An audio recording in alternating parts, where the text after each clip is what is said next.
Find the population of a city at any time t, given that the rate of increase of population is proportional to the population at that instant, and that in a period of 40 years the population increased from 30,000 to 40,000. फिर से break कर रहे हैं. Find the population at time at of a city at any time t. तो इसको भी ये question है मेरा, इसको पॉज कर रहे हैं, बाद में देखेंगे. Given that यहाँ से the rate of increase of population is proportional to the population present at that instant. ये अपना नॉर्मल जो फर्स्ट एक्सप्रेशन है, तो यहाँ पे let p be the population.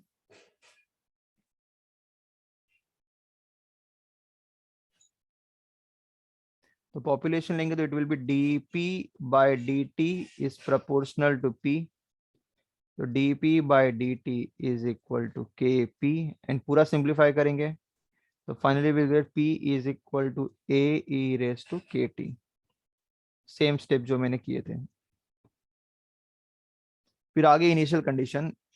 In a period of 40 years the population increase from 30,000 to 40,000. तो in a period of 40 years मतलब जब टाइम 0 था and now the time is 40 years. The population increased from initially it was 30,000, now it is changed to 40,000. तो इससे मुझे a और e raised to k की value मिलेगी. पहले फर्स्ट कंडीशन फर्स्ट इक्वेशन में डालेंगे p 30,000, a नहीं पता, e raised to k और t is my 0, k 0, e raised to 0 1. तो फाइनली जो a रहेगा दैट इज माय 30,000. अब सेकेंड में डालेंगे p की value 40,000, a e raised to k times और t की value 40, a e raised to 40k. But a you know it is 30,000.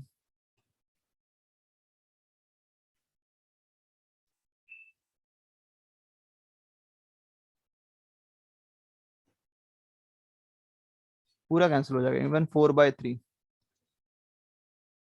is my e raised to 40k. Question में क्या पूछा है? क्वेश्चन में ये पूछा है कि find the population of a city at any time T, मतलब टी के टर्म्स में ही चाहिए. दे वांट टी के टर्म्स में. तो यहाँ पे लिखेंगे p इज इक्वल टू जो तुम्हारा एक्सप्रेशन था a e raised to kt. तो p is equal to a that you know is 30,000. अब e raised to kt है तो पहले मुझे t को गायब करना पड़ेगा. तो I will write e raised to k और raised to t. I want 40, मुझे 40 चाहिए. e raised to 40k. If you want 40 तो बाहर डिवाइड बाय 40 भी करना पड़ेगा, दैट इज t/40, ताकि जो भी एडजस्टमेंट मल्टीप्लाई करो बाहर डिवाइड भी करो. और e raised to 40k को that I can substitute as 4/3. तो p is equal to 30,000 4/3 raised to t/40 is my answer. ठीक है, 30,000 4/3 raised to t/40. The rate of depreciation, that is dv by dt of a machine is inversely proportional to the square of t plus 1, where v is the value of the machine t years after it was purchased. The initial value of the machine was 8 lakh and its value decreased rupees 1 lakh in the first year. Find its value after 6 years. Okay, again break करके पहला statement यहां से लेके यहां तक. The rate of depreciation, that is dv by dt, इस बार लिख के दिया dv by dt is inversely proportional. This is very important step. Inversely मतलब होता है proportional और जो भी रहेगा 1/में आएगा. उल्टा inversely मतलब 1/में. किसके? स्क्वायर ऑफ t plus 1 मतलब t plus 1 के स्क्वायर. तो ये तुम्हारा एक्सप्रेशन है.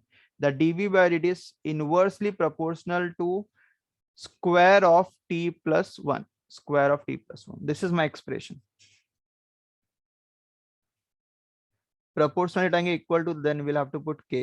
But यहाँ पे जो के तुम लिखोगे आगे तुम्हें माइनस साइन डालना पड़ेगा, because the reason is that because depreciation मतलब वैल्यू कम हो रही है। मैंने जितने भी क्वेश्चन किए first four, that was population related which increases with time, but depreciation में वैल्यू जो रहेगा, प्राइस जो होता है वो डिक्रीज होता है, तो will have to put minus sign. K लिखेंगे, K is nothing but constant of proportionality. ठीक है, now will have to solve, cross multiply करेंगे, dv इज इक्वल टू, इसे मैं पूरा सॉल्व कर दे रहा हूं, minus K divide by T plus one, D T वहां चला जाएगा। वेरिएबल सेपरेबल ऑलरेडी है, टेकिंग इंटीग्रेशन, तो integration of D V, integration of minus बार, it is K divide by DV, मतलब यहाँ पे वन है और वन का इंटीग्रेशन होता है वी, माइनस और इवन के भी बाहर आ जाएगा, माइनस के, तो वन अपॉन एक्स स्क्वायर का इंटीग्रेशन होता है minus one upon x plus c, तो minus minus cancel, that is k upon, इसमें ऑलरेडी क्वेश्चन में कहीं भी लॉग नहीं आया, तो नॉर्मल सम है, तो इजी क्वेश्चन है उल्टा। फर्स्ट हो गया, then next initial, the initial value of the machine was 8 lakh and its value decrease to rupees 1 lakh in the first year.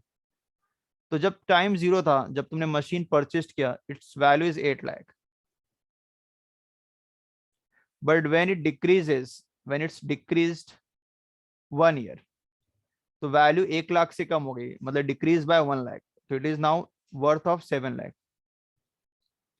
दोनों वैल्यू पुट अप करो, तो v is equal to, first expression में ही डालेंगे, हाँ मुझे k और c निकालना है, so that 8 lakh k times of t की वैल्यू 0, 0 प्लस 1, तो फर्स्ट इक्वेशन आएगा k plus c, this is my expression a। Second, t की वैल्यू 1 डालेंगे तो v is equal to 7, 1 plus 1 that is 2। ठीक है, फर्स्ट टाइम ऐसा कि k और c के दोनों एक्सप्रेशन आया, तो दोनों को साइमल्टेनियसली सॉल्व करके we can get the value. दोनों को लेस कर देंगे तो c कैंसिल हो जाएगा, तो यहाँ पे लिख रहा हूं मैं 8 lakh is equal to k plus c first, 7 lakh is equal to k by 2 plus c. Doing subtraction, sign will get change. Minus, minus and minus cancel हो जाएगा. 8 minus 7 which is 1 lakh. और k minus k by 2, k में से k by 2 less करेंगे, LCM it will give you k by 2 only. The k की value 2 multiply, that is 2 lakh.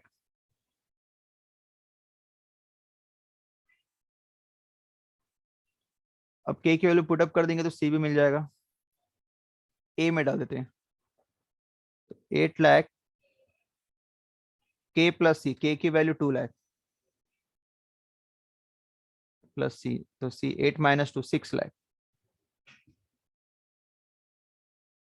Okay, अब question में क्या बोला, find its value after 6 years, 6 years के बाद क्या रहेगा, मतलब फॉर इस क्वेश्चन में अब t की वैल्यू तुम्हें 6 डालना है और वैल्यू क्या रहेगी, that you have to calculate, तो v is equal to k divide by t plus 1 which is 6 plus 1 plus c,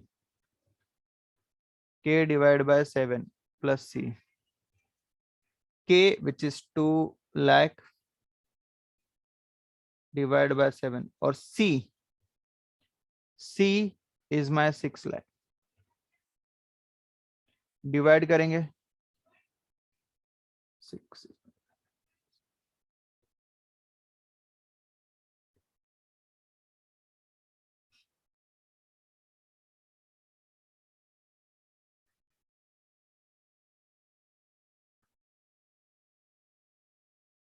plus 6 lakh, add करेंगे विच इज 6,28,571.4, मतलब this is the value of the machine after 1 year, after 6 years.